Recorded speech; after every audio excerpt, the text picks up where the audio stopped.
So thanks very much for having me here today. As Alison said, I do work with the CCG as the lead for health and wellbeing, but I've also got a new role across Morecambe Bay here, which is I'm now the Director of Population Health. So I'm working right across all the different bits of the health system here in the Bay. And part of my passion is that we get culture right. Because as we kind of amalgamate different organisations together and work out how we build the best possible teams that we can, we need to have a foundation that is about the very best culture. And the reason I say that is because of some research that came out of the IHI. Any of you heard of the IHI? You know what that is? So it's the Institute for Health Innovation in Harvard. And they have an amazing team of people who basically study all the best health and care systems around the world and work out what's the best learning from all of those places that we can share and that we can work through across the world. And from studies that they've done in Sweden and in North America and different places in Europe and Asia, they came out with 4 things that enable you to build absolutely the best health and care systems. Now, when they told this fact to me, I kind of nearly fell off my chair, but it really excited me because it completely resonates with what I believe, kind of about life and how we should do leadership, okay? And the number 1 predictive factor of how we build the very best health and care systems, what do you reckon it might be? An engaged workforce. Engaged workforce could be. What else? Education. Relationships, training. So the really, really surprising thing for me was that it's actually a culture of joy.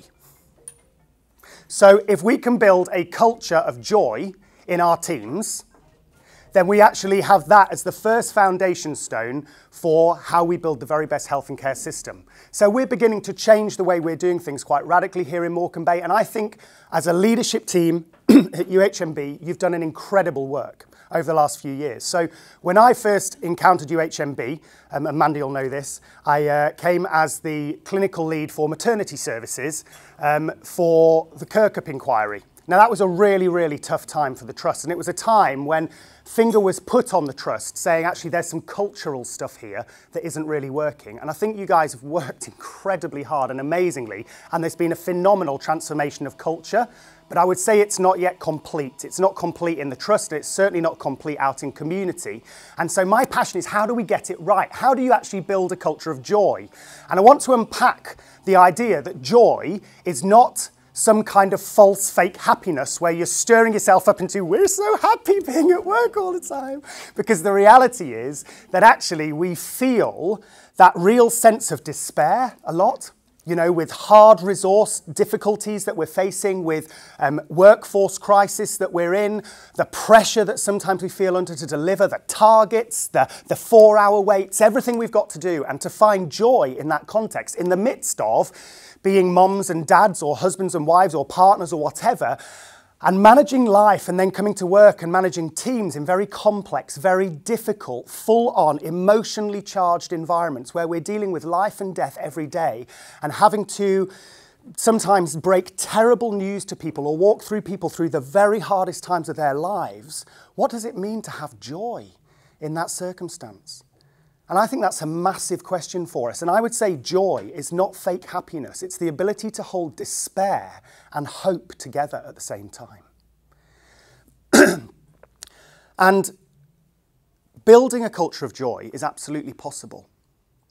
And it involves a few different things. It really involves 5 things. And the first one is all to do with leadership, which is why I wanted to come and have the opportunity to talk to you. And I hope I can come back next time and talk to you about my role as Director of Population Health and how we're going to embed population health as a way of thinking around Morecambe Bay.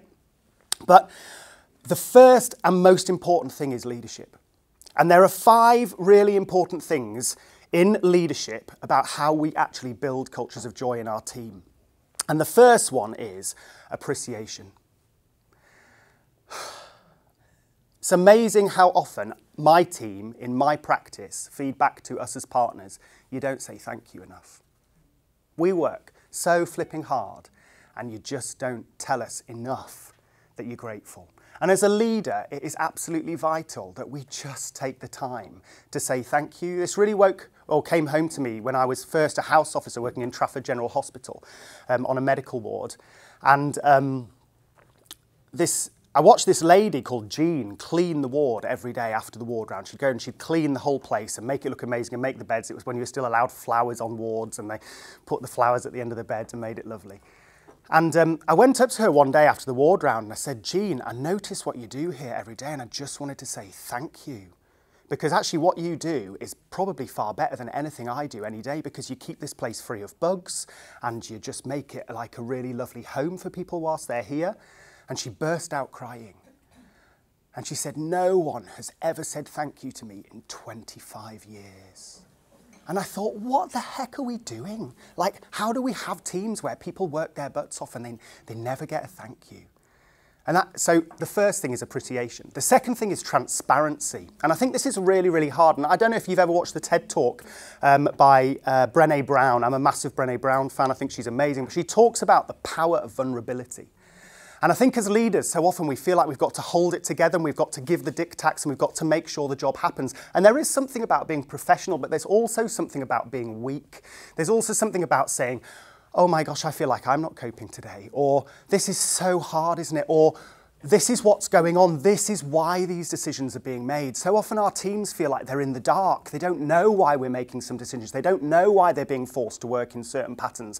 And actually just sitting people down, being honest about the situation, what we're going through, and just building that transparency is absolutely vital. And I think if we can develop that kind of honest, open, vulnerable way of doing leadership, and I've seen it from several of you, and I've been so impressed by actually having patients of mine who are nurses having incredible pastoral care from matrons in the hospital. It's been mind-blowingly beautiful to see it. But there's something about just continuing being willing to be vulnerable about our own stuff and telling our own story and letting people into our lives a bit. The third thing is around psychological safety. Now, what that means is that no idea is a stupid idea. So they've done some brilliant work on this in East London, and they've shown that they had all these rules that they thought were really, really important rules in the hospital, and the staff thought were really important rules. But lots of them were stupid rules. Lots of them were like, this is ridiculous. Why do we do this every day? It absolutely stops us doing the job we're supposed to do. So they did this really brave thing. They put a video booth in and they put masks of the exec team in the video booth. And people, any member of staff could go in, put on a mask of the exec team so they didn't have to show who they were and say, this is something that goes on my ward and this is ridiculous. We shouldn't be doing this at all. Why are we doing this? They had something like 580 rules that they thought were like things they had to be doing every day. And actually, they realised over 300 of them weren't rules. They were just things that people thought they had to do. It like become hearsay. This is how we do it. No, you absolutely have to do it this way. And they've just broken it down, and it's because they were open to really listen to the ideas of their team and actually that innovation that comes. Like what I love the listening in action stuff, because it is, isn't it? It's that stuff where someone just comes up with, I know how we could do this better, how we could do this smarter. But it's that psychological safety to be able to say, I've got an idea and I'm not going to be laughed at, I'm not going to be ridiculed, I'm not going to be put in my place, I'm not going to be patronised, I'm going to be honoured, I'm going to be valued in that. But not just the kind of thing around that, but we know it happens sometimes perhaps more amongst senior doctor leaders, that there is behaviour that goes on that is absolutely unacceptable in terms of culture that gets created. And there has to be the psychological safety where there's bullying or where there's unkindness or where there's practice that isn't acceptable, the members of our team can call that out to leaders. And they feel safe, that they can blow a whistle and say this is going on and it's absolutely horrendous, or it's killing the culture, or it's stopping us being able to do our job. And they need to know that the leaders are not going to be the kind of people who shoulder up with the bully or who have little pally-pally relationships that make it impossible to break. We've got to be above that and beyond that. We've got to create a place in which our teams feel so psychologically safe to call stuff out when it needs calling out. The fourth thing about leadership is that we've got to make space for career and personal mentorship. Not about keeping people in their places, but recognizing where talent is and helping people really develop into the fullness of who they can be. And that might mean a move away from our trust. Not during the workforce crisis. And the last one is something I know that Jackie Daniel championed so much when she was here, which is inclusivity. No matter who you are, no matter where you're from, no matter how you talk, no matter what the colour of your skin, your sexuality, your religion, your beliefs, whatever, you are welcome in this team, and we value you for who you are. And that's really hit home for me recently on some work we're doing around Asperger's and autism, and actually how people with conditions that make them so obviously different and really hard to include sometimes actually bring a skill mix that the rest of us absolutely don't have. And it's about how do we draw on people who are really different or who sometimes niggle you or feel like they're just a bit jarring in a team. How does a team adapt to be inclusive of that person rather than kind of all shoulder them out? And that's our role as leaders to make sure that happens. So there's leadership. The second thing is about what happens in our teams. And there are three aspects that build brilliant teams. The first one is camaraderie. So that sense of, as High School Musical tells us, we're all in this together. Yeah? I feel like breaking into song like Zac Efron. If only I looked like Zac Efron instead of like half Klingon like I do. Camaraderie. So we're all in this together. We belong. We matter. And I think there are two things I really want to say about camaraderie. Firstly, I am absolutely unashamed and unafraid to talk about love. I want our teams to know that they matter, that you're loved, you matter to this team, you belong to this team. There's a theologian in America who was on Oprah, and he's called Richard Rohr, and he says relationship is everything. Loneliness is the biggest killer in the UK. And many of our teams, did you know the highest user of payday loans are NHS workers? We have nurses in this bay who are regularly using food banks. We have got people who are really, really struggling in life every day, and they need to know when they turn up to work that they are loved and they belong and they are welcome. And there's something about how we create that as leaders, that no matter who you are, you're welcome and you're in this team today. I heard about some beautiful work that's been done in a hospital not too far from here, where morale was actually at the lowest, I think, of anywhere in the UK. And one of the matrons did a really brave thing on her ward, on her set of wards that she was managing. And she did this thing called the ping pong balls. And she basically had 3 tubs of ping pong balls. Do you know about this? Where she put a tub of red ping pong balls, a tub of blue and a tub of yellow, and then an empty one. And every day when the staff arrived on the ward, they had to choose one of those 3 colours and put it in the empty bowl. So red was, I'm really angry, I feel really mad about being at work, I don't want to be here. Blue, I feel really sad, there's just some stuff that's really tough for me right now, and I'm just struggling. Yellow, I'm full of life, I'm the sunshine of the ward today, feeling great, oh, I'm just going to share my joy and my love. And you put that in. And then what she did was she literally just got the team to sit down at the start of the day during the team handover and just say, okay, there are some of us here today who are feeling really angry and don't want to be here. Some of us who are feeling sad and going through hard stuff. Some of us who are feeling great. Let's just be aware that we're here to take care of each other as well as the patients on the ward. Let's connect. Let's make sure we're all right. But let's also recognise, however we're feeling, we're still here to do the very best job that we can. And that transformed the culture in those wards, and they went from having one of the lowest morales to one of the highest. It just because they connected. We're in this together. No matter how you're feeling, no matter how you've turned up to work today, we're in this. The second thing is purpose. An absolutely clear sense of vision. We know what we're about. We know what we're here to deliver. We are on this ward to do such and such. We are in this team, and this is the way we work, and this is the way we do it. There's that sense of absolute joined purpose, so that not only are you in it, but you know where you're going together. And the third thing is about trust and accountability. So I am trusted to do my job.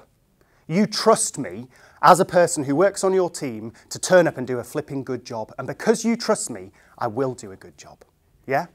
So that's the team bits. There's leadership, there's team.